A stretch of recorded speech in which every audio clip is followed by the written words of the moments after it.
Good morning, friends, brothers, and sisters.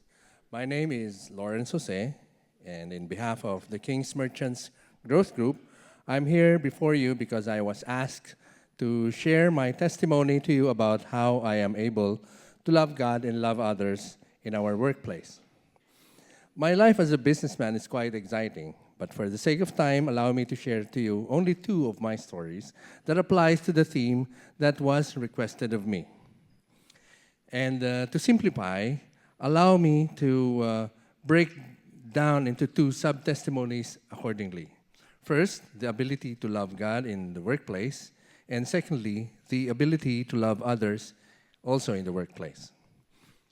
Firstly, to love God when He blesses us is easy, right? Especially when the Lord is giving us what we are asking for. But when the Lord starts shaking our lives, that's where the extra challenge begins. It was around the later part of 2000 when the Lord began to put me under a litmus test. I was then running an architectural firm along with my architect partners and my father, who serves as our legal and financial consultant.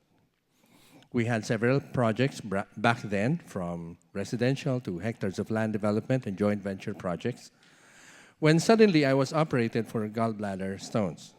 After a week, my father had a heart attack and died in the same hospital where I was also confined.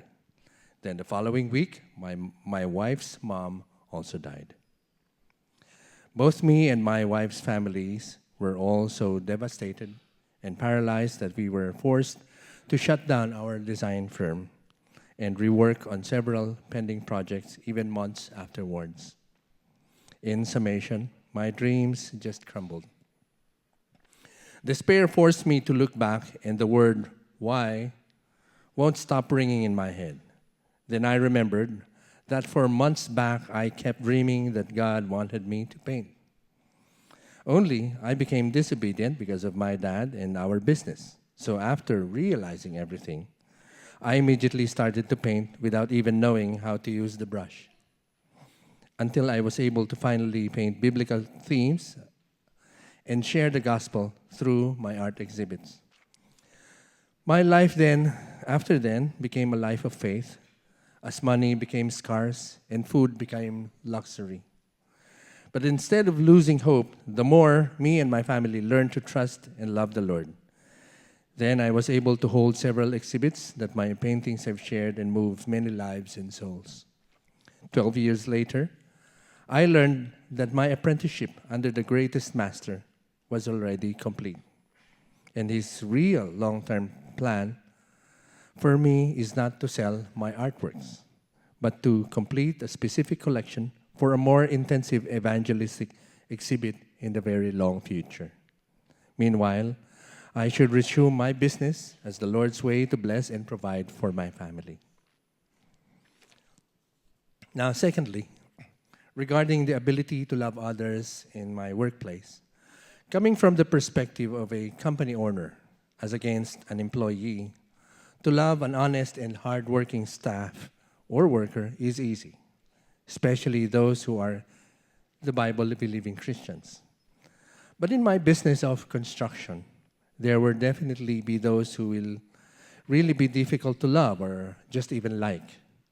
There are the lazy, the drunkard, the bad mouth, the self-pity, the cheat, the late, the sloppy, the smoker, and the addict. You name it. Not to mention the thieves, the liars, and the pasaways.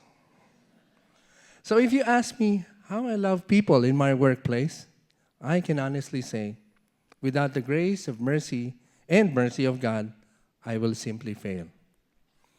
So again, how am I able to love others in the workplace? I just have to keep fighting my wicked self every day and keep reminding myself that I don't deserve anything. Yet God loved me so much that I should share that love to the people around me, to the workplace, whether they deserve it or not. Long time ago, I was sharing Christ to one of my construction foremen who happens to be not so diligent in his work. At that time, I was thinking of firing him, yet I know that that would only make him stumble in his faith. So Hence, to fire or not to fire, that becomes the question.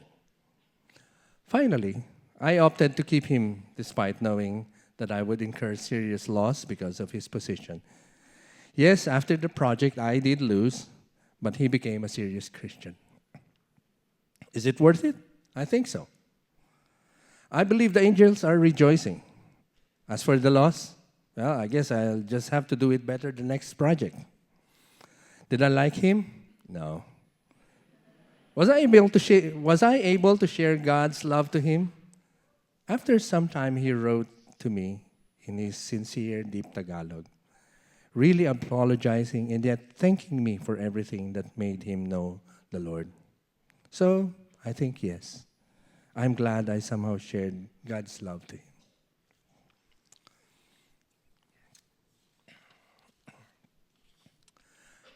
As I conclude my brief testimony, may I invite you to also join us or join GCF in two events. This calls for businessmen and professionals. The first, for the King's Merchants Growth Group, where I belong, is every Saturday morning, that's 9 to 12 a.m., at the mezzanine downstairs, room BMO2. It is a Bible study among businessmen where we focus on God's way of doing business rather than doing business itself. Secondly, may I also invite the business people and the professionals to join the upcoming conference on Empowered to Influence by our special guest speaker, Mr. Ken Chua. This will be on March 12. That'll be on a Saturday, 8 to 5 p.m. at this auditorium, this very auditorium B. So for those of you who are interested to join in any of these events, please register at the lobby. Again, thank you very much for all of you, and may God bless you all.